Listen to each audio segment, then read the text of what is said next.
Tell me about that one-piece shower thing that I've seen in so many bathrooms. Yeah, so that's what typically a fiberglass system, right? It's all one piece is put in before the home is built and finished, right? So they can get it through the doorways.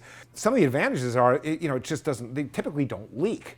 But there are a whole long list of disadvantages for fiberglass showers, aren't there? There are, and we know one of the main disadvantages of that unit is that you cannot use any abrasive cleaners on it. If you even touch it with any sort of abrasive, anything that might scratch, drop your watch in it accidentally, you're going to damage it, you're going to scratch it, and it can never be repaired. Right, so I'm sure some of you watching right now have a fiberglass shower in your home, and you know how hard it is to clean, and maybe you're stepping in it is really, really bouncy. I think the other real disadvantage to a fiberglass system is just from a design standpoint, I don't think it's very exciting. I think it's not on trend, it's not a lot of great colors, and it just doesn't, and people deserve to have a beautiful bathroom. So the one-piece fiberglass surround was really designed around the track builder who was looking for a one-size-fits-all option for their track home.